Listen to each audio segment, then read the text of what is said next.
Otame Linus. Say what they say. More Quadom Gas Secretary Ado Bahan Flenia Gampaco. Ma Otame Secretary Duka only to Mahama Sheviso Lame Qualum Gilly. I share Jack Christopher Vango here. Sit to my hands about negative Secretary Duka Qualadom Kirega. Fuck wherever he general secretary Dolwell who got you. Say that to meet you, Sekan, Kurikuriko, Alula Samuneva. I saw her win again. Christopher! Christopher! Christopher, Wanga, do a calculate to Shaga. Ah, what is it? Come on here, our Christopher. Miro Christopher, I can't see yourself about this. No, Christopher is a bygone. He came back. The Jah Rastafari rice with the baptism of the fried rice in Nanti Akpeja, aka one of Africa. A very big musician. Kakwalam mlwe nungu iraiga Akpejarians like. Whoa! When ufato a fan of Akpeja. Akpejarians who van our members, but the church you ban very fans. What the song of this? Now he get among the Rastafarians, the Akpejarians. Otesi. Secretary Otesi Yanene, Linus. I say Yanene, chop it. Katumanya Hamashaka chopping with it. Can you quite go over Fulega? Otesi Nyem, the Nyoshi Yaje Budeni. Do don't Yawanega. I'll bring you Shikanaga. I Budeni Shika. Yahingi, hey, Hingi, hey. Nye kwasa na doe to vakoho mo emo don shimoto aye memi ka to kwiti shokuna uza to solo kwiti emu warun woni hanye mto moto he ma tora gbodenyi si yen shokuna shewan hura to a Yesu kai o yira kwara ngudi fan jepa ka pe oti ka ayera na ti na jera nye si da nyo wan hura to a to ihe to na eba hi odu na gudawe nka ave me mokpa nkwe sitting mba edas nya shin church na ave dem hi de ga otese ba nya shima mba nyo ya sheje ma no he otese na kan yi ba e bo ba nyo he makudi pa shi nyo afle o henga otese sheje ba nyo ra she ma nyo he ne sheje a sheje mbu sheku mno mu ha kure ke mato shanyi sheku Lá no que vai rapura moto. E o ila ka zo abute. Ka o bute ka gbanda na tie ka ne. Fe ka na hanja ka pa na jijega. Ye ka haiku. Hera ya sha. Ahira ka tira ka do ga nenge alu sha ta bagen shala na ha uso pe yila ka so ga ne sha me itia wa yi alu kizo abute ya yila we small pikin yash. Small pikin yash. Simba ga ne she ye ka twa diuga. Twa diuga. Que eu baga o nati ne rucha. This is secretary. Those are in Gina. Can't grab at me. Pen again. Rucha. But see, I cases in the guy. Cases, Papa. Chachu Qualaga and the case. Yeah, Christopher. Your hands, you quack. What time you? You're not going to pay you.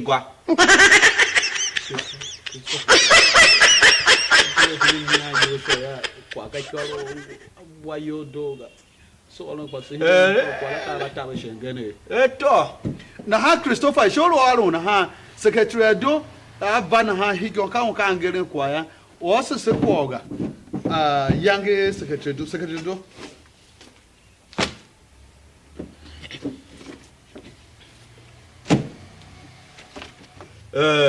OTC. A young Van Warren winner ha. kwam warun henem warun yamba de warun shimu warun kebinya wago no ira ye Christopher ne wane kalie Jire. wane gugbere ne tsa amo kita sei yagi gera mtima hijere kan meme ngwa nege Christopher yamba duone nyi bu Na yaro na hana na hagugu. yaro duone nyi njai kakaka kayoba kabwele ne mugwele ne kuma industry ba ne kuma ba ne na Mapegeni kas Benue Seme. Benue Seme duone nyi na ha kape ya Christopher duone nyi bu Ma hinga na jela. yes nyi ma ya maro duone sha dua kre hinga ma kre she dua kre tochi mzai kuanda pineme Christopher kwano hia na hia ufa kwa ya Christopher kuma waromhere Christopher wangu dua na inspiration my inspiration nyi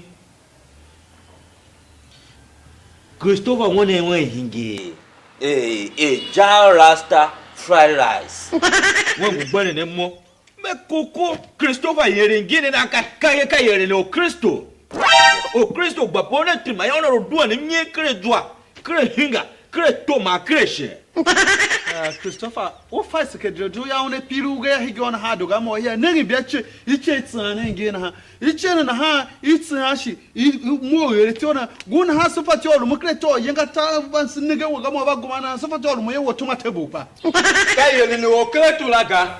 Otese. Objection. ngi waka ba ruba na mira ye objection Objection. kwa ya bi hin sha kwa ne yaga wagun mo kandi ho king when it there when ku kere ni inspiration Objection ko to ha se to ha gaga ata se to ha gaga Otese. Ango matoke wo ka bi ko la ka bi ku di wa ya Ako ye bling bling jene. unele se kwa Uneri shi. hama kwa ka ru e ti shami Bling bling. abieku ni o se fe ru ebieku ni atesi pe pa we wasi wan pa we amo na ngone na amu ina ika secretary do mo kwa ngushi mu ha ma shenka wo kwa oda gbe kire tesi si de ngi na si de se ba wala tesi mbora o kwa pass cross to atesi no passing close to tesi I think la mentioning tesi ga ka shami o tesi Christopher kwa secretary da do wala ka ko mimi secretary do ri na ye ga Objection, my lord. objection ni kwa wo de kwa ni. ngi waka ba ruba na mira ye objection Objection. kwa ya bi hin sha kwa ne yaga ngi Christopher rukwera Christopher mo chishi ngbe Christopher mo eche shekio Tsega shemo. awa wonyare kire anyare kureto Christopher ngwa na ka ya na ya ba we buri yo ba ya ne ya Christopher mbora o Christopher me awolu me se jire anen wona do uche eru o machewe adora Christopher won we cheshekio Christopher won we cheshengbe won go mi sha akotoa Christopher won we cheshavange ya gwango tosin ne che za ona da nyoshi na me Christopher de krasene ne che humba hiporu sene ne chira nyoro ne mi laga iche gi hakpo kuma de krasene ne chira ga chachu yama na say ma washi me pa yama washimi Uneri aka edado oro here. Mama objection because mluwa kwa aka mbele chi buku bibiro. Oh yes. Nufa. No ba on ka hundu tio, hundu gbem, hundu ka he. Ngwo me ne ba shami ngaga o pa. Alwe nidza. Ki bibiro temble ya. Ni nagi Yesu. Usi so donu ne ya mo gbem ukpana akpara nya. So kanji em go follow one ha. Peteru uyanguru fresh kat chire Peteru nyikwa Peteru zanga ya disciple Yesu la. Ba ya we dada. Yesu. John the Baptist. Ya we dada ya ri yo baptism ala. Unege Jenia Egyptian Cairo agbocha alwe mundu Yesu gbem uto to no veya no followers ka. It's true. That is why we the Rastafarians we umagbem and umadada to follow what? Jesus Christ. Bible or passages of so we as Rastafarians we follow the Bible. We are preaching biblical. Understand? Hey! Young young somebody used to be biblical. I hear a biblical. It's the same thing. I don't know what Bible que Leviticus squash King of Solomon here Alexander. King of Solomon. King of David. Who never show young David only music.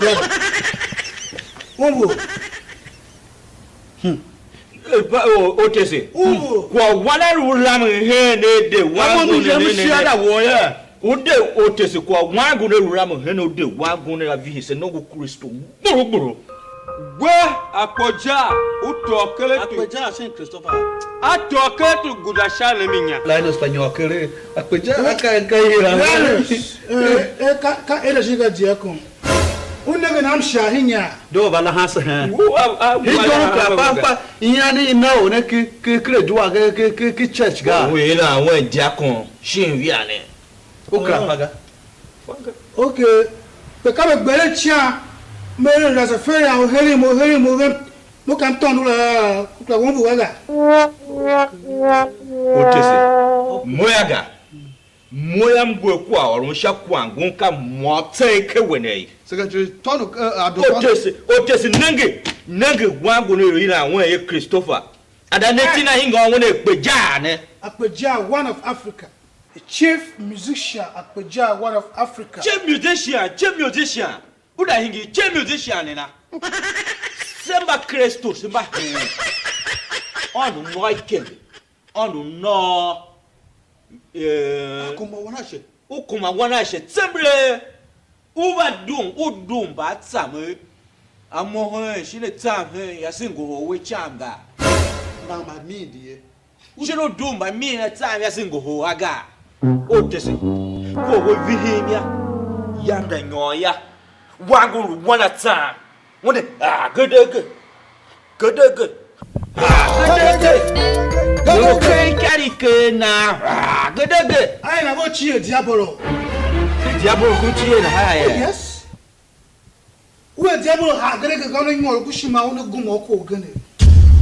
Unagana ko hala mimi shabi mi ha Diabolo Ka philosophy kan gbere. Rastafarians ba philosophers. Atama kan gbere chi ka tama na yo gumashuma ki reformation. Uno sanga. Shaka atama na Diabolo ka yebisia. Wana mfengo kwara. Akara ono kama mnyima dunra ka ki inspiration. Ufa alun nangu tiara Diabolo unangu tia shakala alu close to one. For Diabolo baponu hiya ki house. So when you burn fire Diabolo ka yebisi. Akwa hamashin. We the Rastafarian that's burning fire. Bombo clap so that Diabolo no why ma Rastafarian one no gba jabus. No like go. Wana ngwarun ka kwa mimi. Ha chunenge Diabolo chia no gbogomba ti. Ka mimi hela ya. Ache mba me kiki zedek. Na ha Diabolo ka chia. Igera ye Zebrodaya. Zebrodaya o que bibiro. Yes, Zebrodaya. But Diabolo chia temre. Zebrodaya que bibiro lenyina. Ogbomba ti mba ne ka ve Diabolo chi. Ti mba mashasharashi hashibash. Oh, Mahershala Hashibashi. Yes. Udzwami kake Yesaya itioni ni vimu amwo ki viuta na ha udzwami kiri. Mwe kwa bibiro temble kwa mo aromega. Itiru yila Zebrodaya o que bibiro ka Obadia. Obadia, ko Obadia James o ila mo Zebrodaya ye. Nega. Yange duan has to je master hada she hunda. Ihunda o do pu manga. O yisa pe kwara kare Diabolo ka alo ga. Akpejarians. Nega. Sesamba Akpejarians ga. Super Nigerians we ka. Super Nigerians. Akpejarians. Ufamwe a very big show near all the Akpejarians very van. So mu yemen for sure. To Zakahama. Oh yes, oh yes. Utama Linus. Apoja. Owa be we batameta uko me bank. Sorry. He pay we insurance. Thank you very much. As usual. Say Joshua ga. As usual.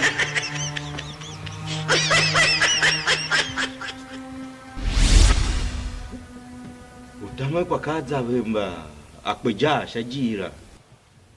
Utese. Unege ko ashe Linus ne kwa ngutuma anya gega. Ashe Linus nya ne ka ashe nya na wo kretu ga o kretu nya na shi na. Aka je wona ma ibebe that so washe ni. Shi bon. Na bo nya na she na ha Linus. Otese ashe amanya kan ba ni ngo. Una ya shi na tayo jin yemi hajos. Go.